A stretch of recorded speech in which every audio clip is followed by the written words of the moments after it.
ಮಂತ್ರಿಗಿರಿ ನಮಗೆ ಕೊಡಿ, ಮಂತ್ರಿಗಿರಿ ನಮಗೂ ಬೇಕು.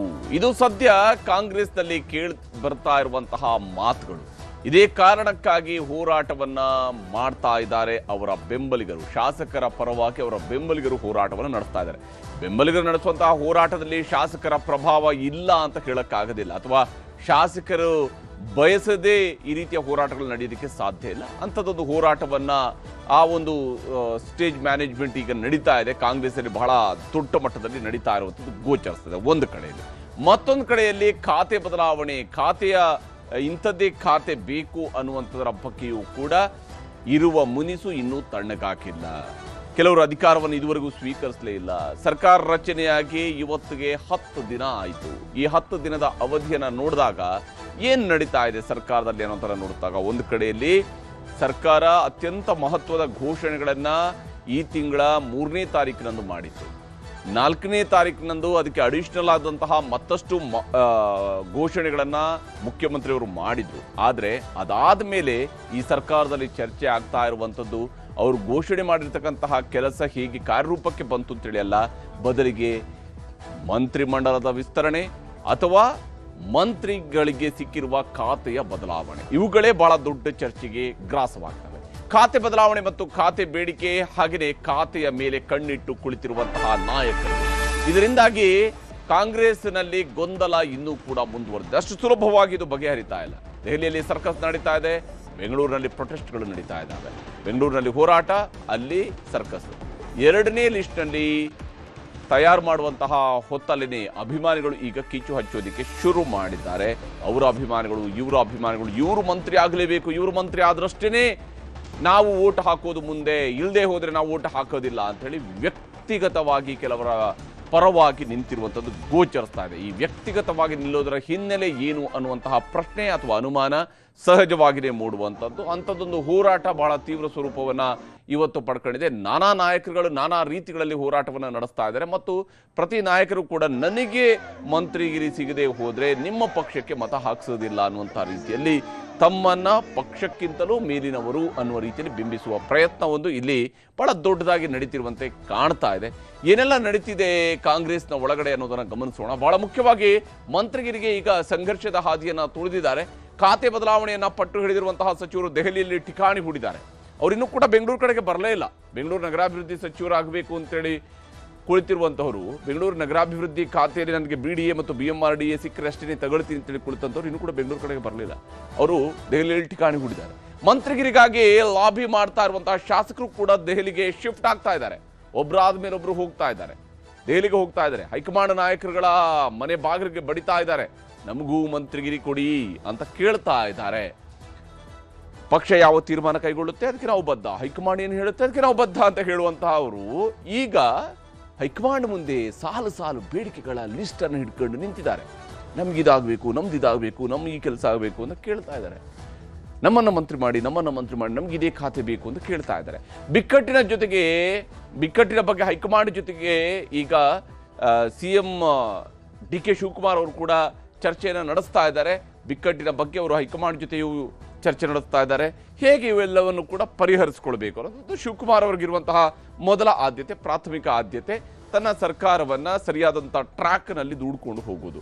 ನಂತರದ್ದು ಎಷ್ಟು ವೇಗವಾಗಿ ಓಡುತ್ತೆ ಅಂತೇಳಿ ನೋಡ್ಬೇಕು. ಯಾಕಂದ್ರೆ ಆರಂಭದಲ್ಲಿ ಬಹಳ ಫಾಸ್ಟ್ ಅಲ್ಲಿನೇ ಟಾಪ್ ಗೇರ್ ಕಡೆಗೆ ಹೋಗಿದ್ರು DK ಶಿವಕುಮಾರ್ ಅವರು. ಸರ್ಕಾರ ರಚನೆ ಆಗ್ತಿದ್ದಂಗೆ ಟಾಪ್ ಗೇರ್ಗೆ ಹೋಗಿ ತನ್ನ ಗಾಡಿಯನ್ನು ಓಡಿಸೋದಕ್ಕೆ ಶುರು ಮಾಡಿದ್ರು.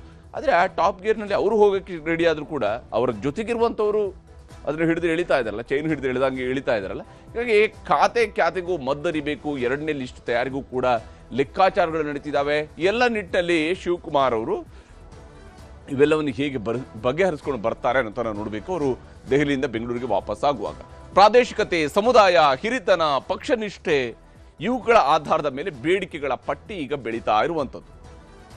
ಪ್ರಾದೇಶಿಕತೆ, ಸಮುದಾಯ, ಹಿರಿತನ, ಪಕ್ಷನಿಷ್ಠೆ ಎಲ್ಲರೂ ಕೂಡ ಪಕ್ಷನಿಷ್ಠೆಯ ಕಾರ್ಡನ್ನು ಬಹಳ ದೊಡ್ಡ ಮಟ್ಟದಲ್ಲಿ ಬಳಕೆ ಮಾಡ್ತಾ ಇದ್ದಾರೆ. ಯಾರ್ಯಾರು ಯಾವ ಸ್ವರೂಪದಲ್ಲಿ ಪಕ್ಷನಿಷ್ಠೆಯ ಕಾರ್ಡನ್ನು ಈಗ ಬಳಕೆ ಮಾಡ್ತಾ ಇದ್ದಾರೆ ಅನ್ನೋದನ್ನು ನಿಮ್ಗೆ ತೋರಿಸ್ತೀನಿ.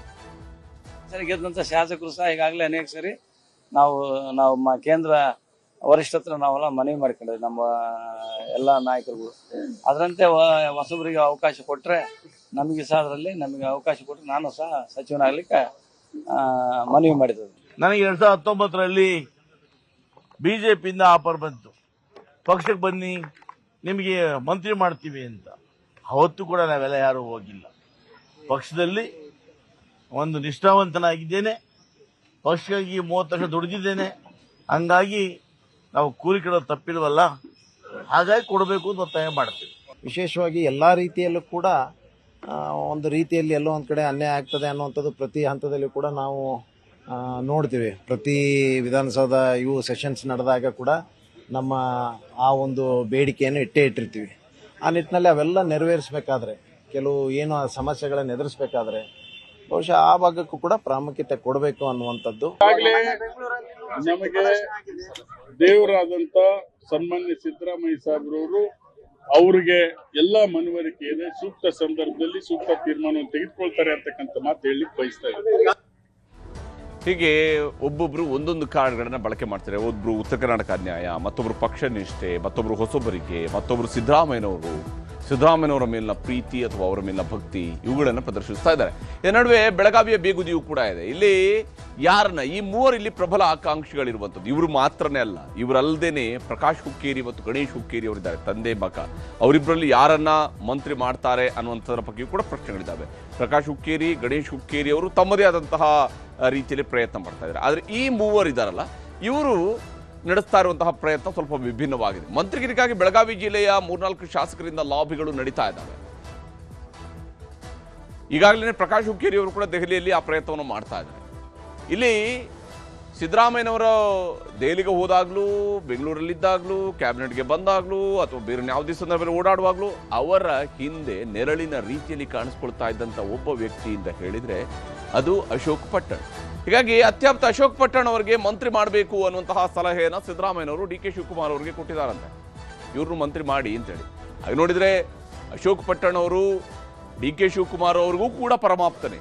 ಒಂದು ಕಾಲದಲ್ಲಿ ಅವ್ರ ಜೊತೆಗೆ ಬಹಳ ಜೊತೆಯಾಗಿ ಓಡಾಡ್ತಾ ಇದ್ದಂಥವ್ರು. ಮುಂದೆ ಅವರು 2008ರಲ್ಲಿ ಶಾಸಕರಾದಂತಹ ಸಂದರ್ಭದಲ್ಲಿ SM ಕೃಷ್ಣ ಅವರ ಮೂಲಕವಾಗಿ ಅವರಿಗೆ ಅವತ್ತು ಟಿಕೆಟ್ ಕೂಡ ಸಿಕ್ಕಿತ್ತು. ನಂತರ 3 ಬಾರಿ ಈಗ ಶಾಸಕರಾಗಿದ್ದಾರೆ. ಆಪ್ತರಾದ ಲಕ್ಷ್ಮಣ ಸವದಿ, ಲಕ್ಷ್ಮೀ ಹೆಬ್ಬಾಳ್ಕರ್ಗೆ ಅವಕಾಶ ನೀಡೋದಕ್ಕೆ ಶಿವಕುಮಾರ್ ಅವರು ಒಲವನ್ನ ಹೊಂದಿದ್ದಾರೆ. ಲಕ್ಷ್ಮೀ ಹೆಬ್ಬಾಳ್ಕರ್ ಮತ್ತು ಲಕ್ಷ್ಮಣ ಸವದಿ ಇವರಿಬ್ಬರಲ್ಲಿ ಯಾರಿಗಾರು ಒಬ್ಬರಿಗೆ ಮಂತ್ರಿಗಿರಿ ಕೊಡಬೇಕು ಅನ್ನುವಂಥದ್ದು ಶಿವಕುಮಾರ್ ಅವರ ಒಲವು. ಅವರು ಅವರದೇ ಆದಂತಹ ಲೆಕ್ಕಾಚಾರಗಳನ್ನು ಹಾಕಿದ್ದಾರೆ. ಸಿದ್ದರಾಮಯ್ಯ ಮತ್ತು ಹೈಕಮಾಂಡ್ ಒತ್ತಡದಿಂದ ಶಿವಕುಮಾರ್ ಅವರು ಏನಾದರೂ ಇಕ್ಕಟ್ಟಿಗೆ ಸಿಲುಕ್ತಾರಾ? ಏನಾದರೂ ಸಿದ್ದರಾಮಯ್ಯವರು ಇಲ್ಲ ಇವ್ರಿಗೆ ಕೊಡಲೇಬೇಕು ಅಂತೇಳಿ ಪಟ್ಟು ಹಿಡಿದ್ರೆ ಆಗ ಸ್ವಲ್ಪ ಮಟ್ಟಿಗೆ ಶಿವಕುಮಾರ್ ಅವ್ರಿಗೆ ಅವರ ನಿರ್ಧಾರಗಳನ್ನು ತೆಗೆದುಕೊಳ್ಳೋದಕ್ಕೆ ಹಿನ್ನಡೆ ಮುನ್ನಡೆ ಆಗಬಹುದು. ಏನು ತೆಗೆದುಕೊಳ್ತಾರೆ ನಿರ್ಧಾರ ನೋಡಬೇಕು. ಮಲ್ಲಿಕಾರ್ಜುನ ಖರ್ಗೆ ಅವ್ರನ್ನ ಸೇರಿದಂತೆಯೇ ಹಲವು ನಾಯಕರುಗಳನ್ನು ಈಗಾಗಲೇ ಲಕ್ಷ್ಮೀ ಹೆಬ್ಬಾಳ್ಕರ್ ಅವರು ತಮ್ಮದೇ ಆದಂಥ ಇಂಡಿವಿಜುವಲ್ ಕೆಪಾಸಿಟಿಯ ಮೂಲಕವಾಗಿ ಅವರು ಕೂಡ ಭೇಟಿಯಾಗಿದ್ದಾರೆ. ಯಾಕಂದರೆ ಅವರು ಕೂಡ ಈಗ ಕಾಂಗ್ರೆಸ್ನಲ್ಲಿ ಹಿರಿಯ ನಾಯಕಿ, ಅವರು ಮಂತ್ರಿಯಾಗಿ ಕೆಲಸವನ್ನು ಮಾಡ್ತಾ ಇರುವಂಥವ್ರು, ಅವ್ರಿಗೂ ಕೂಡ ಅವಕಾಶಗಳು ಸಿಕ್ಕಿದೆ. ಹೀಗಾಗಿ ಅವರು ಅವರದೇ ಆದಂಥ ಪ್ರಯತ್ನ ಮಾಡ್ತಿದ್ದಾರೆ. ಮಾತು ಕೊಟ್ಟಂತೆ ಈ ಸಲವಾದರೂ ಅವಕಾಶ ನೀಡಬೇಕು ಅಂತ ಲಕ್ಷ್ಮಣ ಸವದಿಯವರು ಪಟ್ಟು ಹಿಡಿದಿದ್ದಾರೆ. ಯಾಕಂದರೆ ಲಕ್ಷ್ಮಣ ಸವದಿಯವರು ಕಳೆದ ಬಾರಿ ಭಾರತೀಯ ಜನತಾ ಪಕ್ಷದ ಟಿಕೆಟ್ ಮಿಸ್ ಆದ ಮೇಲೆ ಕಾಂಗ್ರೆಸ್ ಸೇರಿದಂಥವ್ರು. ಲೋಕಸಭಾ ಚುನಾವಣೆಯಲ್ಲಿ ಬಹಳ ದೊಡ್ಡದಾಗಿ ಕಾಂಗ್ರೆಸ್ ಪರವಾಗಿ ಪ್ರಚಾರದಲ್ಲಿ ಲಕ್ಷ್ಮಣ ಸವದಿಯವರು ಭಾಗಿಯಾಗಿದ್ದರು. ಭಾರತೀಯ ಜನತಾ ಪಕ್ಷ ಅವರನ್ನು ಉಪಮುಖ್ಯಮಂತ್ರಿ ಕೂಡ ಮಾಡಿತ್ತು. ನಂತರ ಅವರನ್ನ ಮಂತ್ರಿ ಮಾಡಲಿಲ್ಲ, ಅದು ಬೇರೆ ಮಾತು. ಆದರೆ ಅವರು ಕೂಡ ಪಟ್ಟು ಹಿಡಿದಿದ್ದಾರೆ. ಹೀಗೆ ಒಬ್ಬರಾದ ಮೇಲೆ ಒಬ್ಬರು ತಮ್ಮದೇ ಆದಂತಹ ಅವಕಾಶಗಳನ್ನು ಕೇಳ್ತಾ ಇದ್ದಾರೆ, ತಮ್ಮದೇ ಆದಂತಹ ರೀತಿಯಲ್ಲಿ ಲಾಬಿಯನ್ನು ಮಾಡ್ತಾ ಇದ್ದಾರೆ. ಇದರ ನಡುವೆ ಬಹಳ ಇಂಟ್ರೆಸ್ಟಿಂಗ್ ಆಗಿರುವಂಥದ್ದು ನೋಡಿ, ರಾಜಕೀಯದಲ್ಲಿ ಕೆಲವೊಮ್ಮೆ ಎಲ್ಲಿಂದ ಎಲ್ಲಿಗೆ ಹೀಗೆ ಆಗುತ್ತೆ ಅಂತೇಳಿ, ಯಾವುದೋ ಲೆಕ್ಕಾಚಾರಗಳು ಇನ್ನೇನೋ ಆಗುತ್ತೆ ಅಂತೇಳಿ. ಜಮೀರ್ ಅಹಮದ್ ಖಾನ್ ಅವರ ಬಗ್ಗೆ ಸಿದ್ದರಾಮಯ್ಯನವರ ವಿಚಾರದಲ್ಲಿ ಜಮೀರ್ ಅಹಮದ್ ಖಾನ್ ಅವರು ಹೀಗೆಲ್ಲ ಹೇಳಿದ್ದಾರೆ, ನಾನು ಅವರ ಮನೆಯ ಸೆಕ್ಯೂರಿಟಿ ಗಾರ್ಡ್ ಆಗ್ತೇನೆ, ಅವರು ಅಧಿಕಾರಕ್ಕೆ ಬಂದಿಲ್ಲ ಅಂತೇಳಿ ಆದರೆ ಅನ್ನೋ ರೀತಿಯಲ್ಲೆಲ್ಲ ಮಾತಾಡಿದಂಥದ್ದನ್ನು ನಾವು ಈ ಹಿಂದೆ ಕೇಳಿಸ್ಕೊಂಡಿದ್ವಿ. 2018ರಲ್ಲಿ ಹೇಗೆ ಮಾತಾಡಿದ್ರು, 19ರಲ್ಲಿ ನಂತರ ಹೀಗೆಲ್ಲ ಮಾತಾಡ್ತಿದ್ರು. ಈಗ ಸಿದ್ದರಾಮಯ್ಯನವರ ವಿರುದ್ಧವೇ ಕೆಲಸ ಮಾಡಿದ್ರ ಜಮೀರ್ ಅನ್ನುವಂತಹ ಅನುಮಾನ ಬರ್ತಾ ಇದೆ. ಯಾಕೆಂದ್ರೆ ಅವರು ಮುಖ್ಯಮಂತ್ರಿ ಆಗಿದ್ದಂಥವ್ರು. ಆ ಪಕ್ಷದ ಅಭ್ಯರ್ಥಿಗಳು ಅಂತ ಹೇಳಿದ್ರೆ ಆ ಮುಖ್ಯಮಂತ್ರಿ ಪ್ರತಿಯೊಬ್ಬರನ್ನು ಕೂಡ ಗೆಲ್ಲಿಸ್ಕೊಂಡು ಬರಬೇಕು ಅಂತೇಳಿ ಪ್ರಯತ್ನಿಸ್ತಾರೆ. ಆದರೆ ಜಮೀರ್ ವಿಚಾರದಲ್ಲಿ ಸಿದ್ದರಾಮಯ್ಯವರು ಕೂಡ ಸಿಟ್ಟಾದಂತೆ ಕಾಣ್ತಾ ಇದೆ. ಮಾಜಿ ಮುಖ್ಯಮಂತ್ರಿಯವರು ಈಗ ಮಾಜಿ ಮಂತ್ರಿಯ ವಿರುದ್ಧವೇ ಸಿಟ್ಟಾಗಿದ್ದಾರಾ? ಜಮೀರ್ಗೆ ಮಂತ್ರಿ ಸ್ಥಾನ ಕೊಡಿಸಿ ಅಂತ ಹೇಳಿ ಅವರ ಆಪ್ತರು ಹೋಗಿ ಸಿದ್ದರಾಮಯ್ಯನವರ ಹತ್ರ ಕೇಳ್ಕೊಂಡಿದ್ದಾರೆ. ಜಮೀರಣ್ಣನ ಮಂತ್ರಿ ಮಾಡಿ ಅಂತ ಕೇಳ್ಕೊಂಡಿದ್ದಾರೆ. ಹಾಗೆ ಕೇಳಿದಾಗ ಸಿದ್ದರಾಮಯ್ಯನವರ ಬಾಯಿಂದ ಬಂದಿರುವಂತ ಒಂದು ಮಾತು ಬಹಳ ಅನುಮಾನವನ್ನು ಹುಟ್ಟು ಹಾಕಿದೆ ಜಮೀರ್ ಅವರ ವಿಚಾರದಲ್ಲಿ. ಜಮೀರ್ ಆಪ್ತರ ಮನವಿಗೆ ಸಿದ್ದರಾಮಯ್ಯನವರು ಸ್ವಲ್ಪ ಮಟ್ಟಿಗೆ ಸಿಟ್ಟಾಗಿದ್ದಾರೆ, ಗರಂ ಆಗಿದ್ದಾರೆ. ನನ್ನ ವಿರುದ್ಧನೇ ಕೆಲಸ ಮಾಡಿದ್ದಾನೆ ಅನ್ನುವಂಥದ್ದು ಅವರ ಸಿಟ್ಟು. ನನ್ನ ವಿರುದ್ಧವೇ ಕೆಲಸ ಮಾಡಿದ್ದಾನೆ. ಯಾವ ಸ್ವರೂಪದಲ್ಲಿ ಮಾತನಾಡಿದ್ದಾರೆ ಅನ್ನೋದನ್ನು ನಿಮ್ಗೆ ತೋರಿಸ್ತೀನಿ. ನನ್ನ ಇನ್ಸ್ಪಿರೇಷನ್ ನಾನು ಒಂದ್ಸತಿ ಫೋಟೋ ತಾಣ್ಲೇಬೇಕಣ್ಣ, ತೆಗಿಯಕ್ಕಾಗಲ್ಲ. ನನಗೆ ಇನ್ಸ್ಪಿರೇಷನ್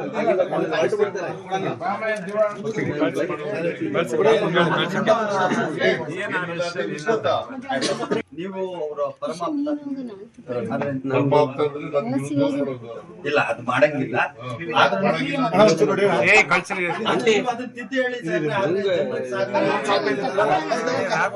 ಹೀಗೆ ಪರಮಾಪ್ತ ಅಂತೀಯ, ನನ್ನ ವಿರುದ್ಧನೇ ಮಾಡಬಹುದಾ ಅನ್ನುವ ಪ್ರಶ್ನೆಯಲ್ಲಿ ಸಿದ್ದರಾಮಯ್ಯನವರು ಕೇಳಿದ್ದಾರೆ. ಇದು ಜಮೀರ್ ಅವರ ಬಗ್ಗೆ ಸಿದ್ದರಾಮಯ್ಯನವರಿಗೆ ಅನುಮಾನಗಳಿದ್ದಾವೆ, ಸಿದ್ದರಾಮಯ್ಯನವರಿಗೆ ಬೇಸರ ಇದೆ ಅನ್ನುವಂಥದ್ದು ಈ ಮಾತುಕತೆಯಲ್ಲಿ ಗೋಚರಿಸ್ತಾ ಇರುವಂಥದ್ದು. ಅದು ಸ್ಪಷ್ಟವಾಗಿ ಆ ವಿಡಿಯೋದಲ್ಲಿ ಗೋಚರಿಸುತ್ತೆ. ಇನ್ನು ಮಹದೇವಪ್ಪ ಅವರ ಪರವಾಗಿ ದಲಿತರ ಕೂಗು ಕೂಡ ಬಹಳ ಜೋರಾಗಿತ್ತು. ಮಹದೇವಪ್ಪ ಅವರು ಹೇಳಿಕೇಳಿ ಕಳೆದ 3 ವರ್ಷಗಳಿಂದ ಕರ್ನಾಟಕದಲ್ಲಿ ಸಮಾಜ ಕಲ್ಯಾಣ ಸಚಿವರಾಗಿದ್ದಂಥವ್ರು. ಈಗ ಸಮಾಜ ಕಲ್ಯಾಣ ಸಚಿವರಿಗೆ ಮಂತ್ರಿ ಸ್ಥಾನವೇ ಸಿಕ್ಕಿಲ್ಲ. ಮಹದೇವಪ್ಪ ಪರವಾಗಿ ಫ್ರೀಡಂ ಪಾರ್ಕ್ನಲ್ಲಿ ಶೋಷಿತರ ಸ್ವಾಭಿಮಾನದ ಹೋರಾಟ ಇವತ್ತು ನಡೆದಿದೆ. ಶೋಷಿತರ ಸ್ವಾಭಿಮಾನದ ಹೋರಾಟ. ಸ್ವಾಮೀಜಿಗಳಿದ್ರು, ದಲಿತ ಸಂಘಟನೆಗಳ ನಾಯಕರುಗಳಿದ್ರು.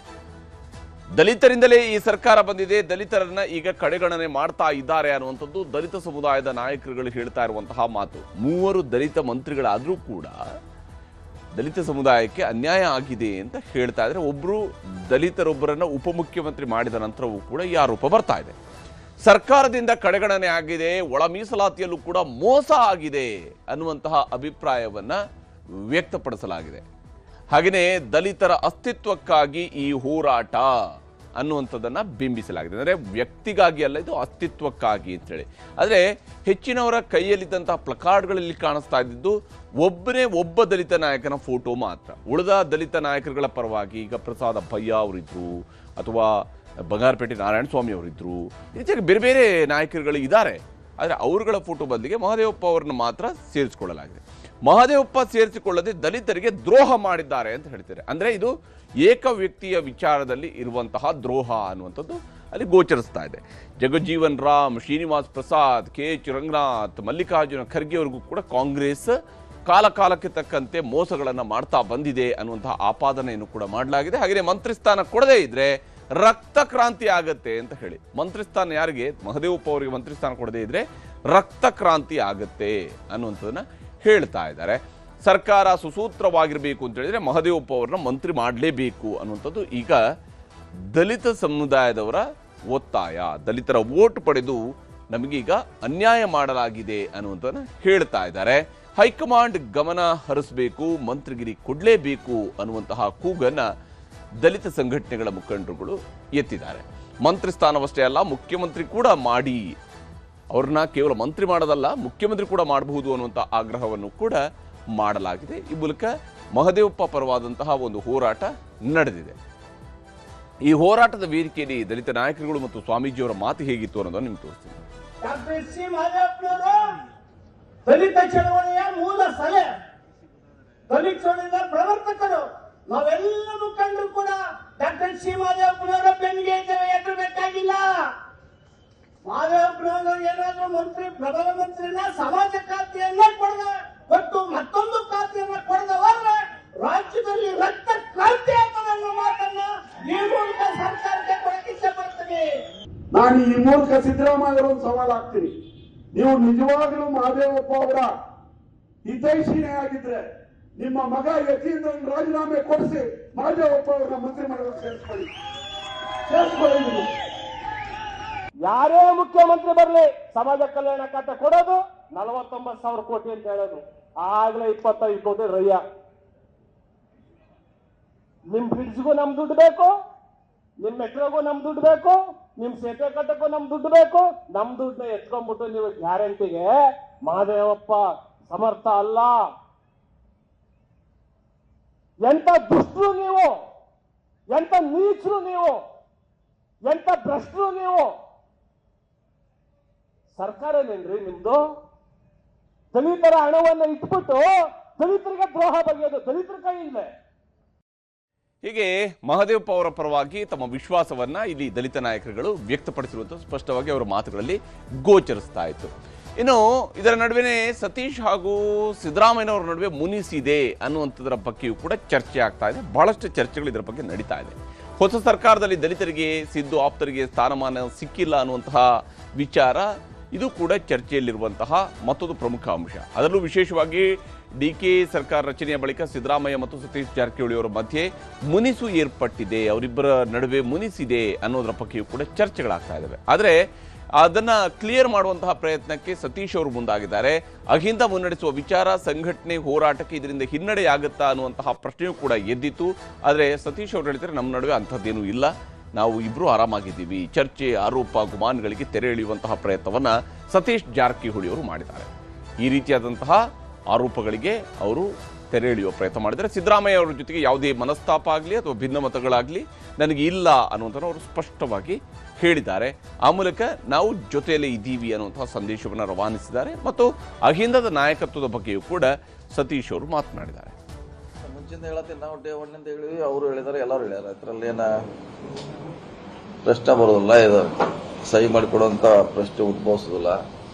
ಆದರೂ ಅದಕ್ಕೆ ಹೆಚ್ಚು ಪ್ರಚಾರ ಸಿಕ್ತು. IT ಸೆಲ್ನಿಂದ ಒಂದು ಜಾಸ್ತಿ ಟ್ರೋಲ್ ಮಾಡಿದ್ರು.